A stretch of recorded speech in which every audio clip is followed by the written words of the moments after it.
Assalamualaikum warahmatullahi wabarakatuh. Bapak Ibu asesor yang saya hormati, selamat bertemu kembali dengan saya Ma'mun Ibrahim dari BAN SM Provinsi Aceh dalam diskusi kita tentang teknik wawancara.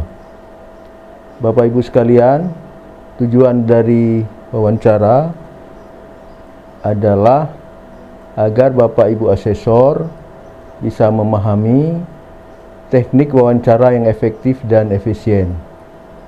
Kenyataan menunjukkan bahwa masih ada asesor yang mengalami kesulitan dan kejanggalan dalam melakukan wawancara. Oleh karena itu, untuk mengatasi hal tersebut, kita di sesi ini akan mengidentifikasi kesulitan dan kesalahan yang biasa dilakukan oleh asesor saat melakukan wawancara dan mencari solusinya. Dan kita berharap di akhir sesi ini kita akan mampu mempraktekkan cara yang efektif dalam wawancara. Lanjut. Alur pelatihan ini yang pertama pembahasan asinkronus, kemudian tugas individu, dilanjutkan dengan pembahasan tugas individu, dan yang terakhir refleksi dan langkah aksi. Selanjutnya, Bapak Ibu silakan menonton video berikut ini. Pagi hari ini sehat alhamdulillah ya. Hari ini hari kedua kami melaksanakan kegiatan visitasi di sekolah ibu pada hari ini, dan kemarin kami sudah melakukan observasi kelas, kemudian juga sudah melaksanakan beberapa telangan dokumen dan juga sempat mewawancara guru. Dan sekarang saya tadi sudah sepakat dengan pasangan asesor untuk mewawancara ibu.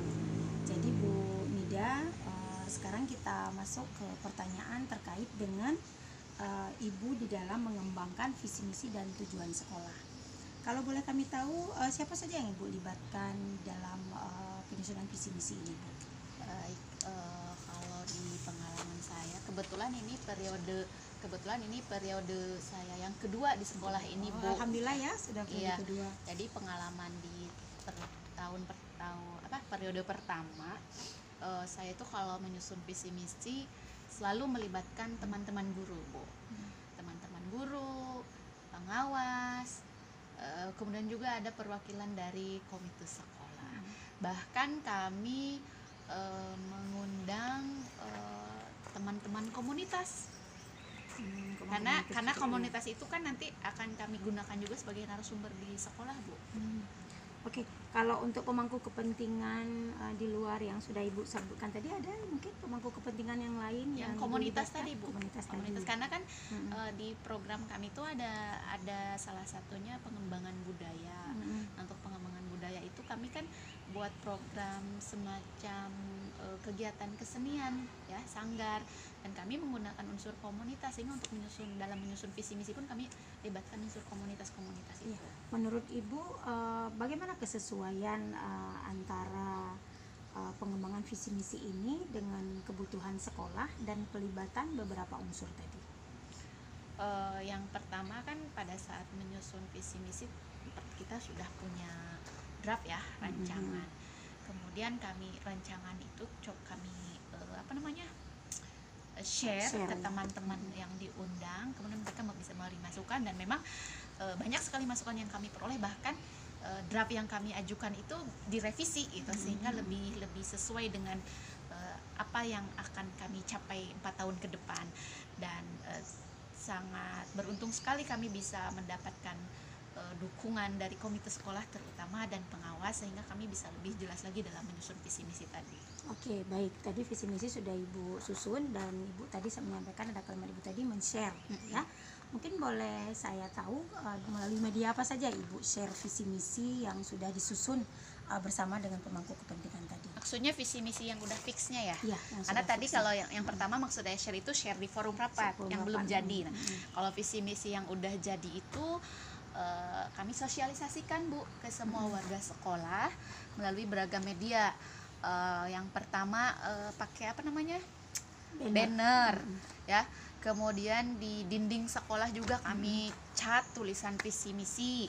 kemudian di depan sekolah di gerbang selamat datang juga ada itu.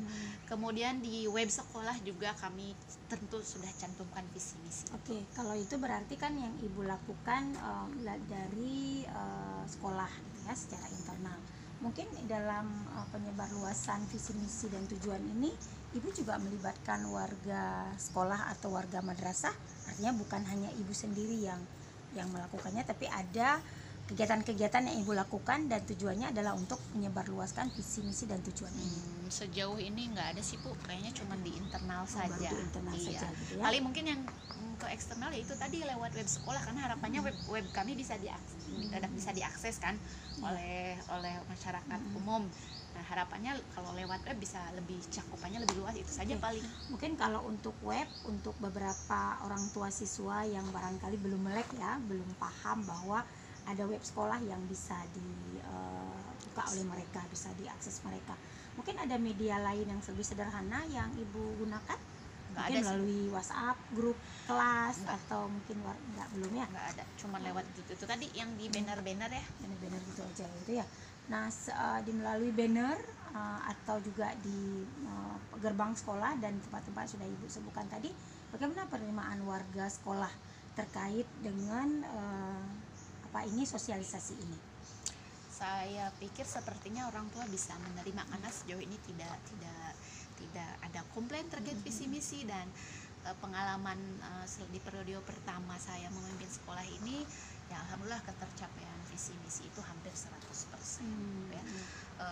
Kenapa ya, itu tadi mungkin karena kami tidak membuat target yang terlalu tinggi, kami sudah sesuaikan visi misi itu dengan konteks kondisi sekolah, latar belakang orang tua, jadi harapan kami pun sudah sesuai dengan kondisinya. Ya, oke. Terkait dengan perbaikan visi misi, ini kan Ibu periode kedua. Waktu periode pertama kemarin, apakah Ibu masih menggunakan visi misi kepala sekolah lama, atau begitu Ibu masuk memang Ibu sudah melakukan perbaikan visi misi? Kami itu setiap tahun kan ada evaluasi ketercapaian visi misi, kan ada indikator-indikator ya Bu ya. Nah, berdasarkan evaluasi itu ada sih beberapa perbaikan untuk visi misi tahun ini, dan tahun ini memang sedang progres Bu, visi misi yang baru, tapi barunya bukan benar-benar baru, tapi penyempurnaan dari visi misi, ada beberapa hal. Kalau boleh saya tahu, komponen apa yang menurut Ibu untuk tahun ini itu memang sangat urgen untuk Ibu lakukan perbaikan? Di komponen pengetahuannya Bu. Ya, kenapa Ibu? Karena tahun kemarin mungkin program sekolah kami belum nggak balance antara komponen-komponen dalam visi itu. Jadi ada komponen yang tertinggal, salah satunya di aspek pengetahuan. Dalam visi misi itu adalah di aspek pengetahuan. Jadi tahun ini berdasarkan evaluasi, insya Allah aspek pengetahuan mungkin akan lebih ditingkatkan lagi. Nah, kemudian di dalam perbaikan ini, apakah tadi kan memang ada hasil evaluasi gitu ya. Nah, kemudian apakah ada upaya yang Ibu lakukan secara kontinu? Kalau itu kan tadi setahun sekali gitu kan, ada evaluasi indikator. Mungkin dalam proses pelaksanaan kegiatannya Ibu sebagai kepala sekolah mungkin juga bekerja sama dengan bagian kurikulum ataupun kesiswaan, barangkali juga melakukan evaluasi yang tidak secara resmi maksudnya, tapi sambil Ibu supervisi atau sambil Ibu rapat bersama Dewan Guru, mungkin itu juga ada bahagian dari upaya Ibu supaya Ibu mendapatkan pemahaman atau mendapatkan kesimpulan bagaimana sebenarnya kinerja sekolah dalam mencapai visi, misi dan tujuan tadi. Ya, terima kasih Bu. Kalau untuk periodik per bulan sih enggak Bu, tapi mungkin yang secara informal, pemantauan secara informal itu tadi ya, pada saat proses kegiatan dilakukan, kita kepala sekolah ikut memantau juga. Kan kita sudah menunjuk penanggung jawab kegiatan masing-masing, paling lewat. Bapak Ibu tadi telah menonton video wawancara Butir 23 ESP, dan kami berharap Bapak Ibu bisa mengetik kembali di Word jawaban pertanyaan berikut ini. Bagaimana pendapat Bapak Ibu asesor yang telah melakukan wawancara di video tadi? Jika Bapak Ibu menjawab positif, jelaskan jawaban Bapak Ibu. Dan jika Bapak Ibu menjawab tidak baik, jelaskan alasannya dan bagaimana cara memperbaikinya supaya menjadi baik. Selanjutnya, Bapak Ibu setelah mengetik jawaban-jawaban itu, tolong Bapak Ibu unggah jawaban Bapak Ibu ke dalam Google Classroom kelas Bapak Ibu pada folder berjudul Tugas Individu Sinkronus. Selanjutnya saya ingin menambahkan beberapa tips bagaimana teknik bertanya yang baik dalam mewawancarai responden. Yang pertama sekali tentunya kita dalam wawancara itu harus menggunakan bahasa yang santun. Bertanya jangan langsung kepada aspek yang tertulis di tabel atau butir IASP 2020, tapi kita harus pakai trik.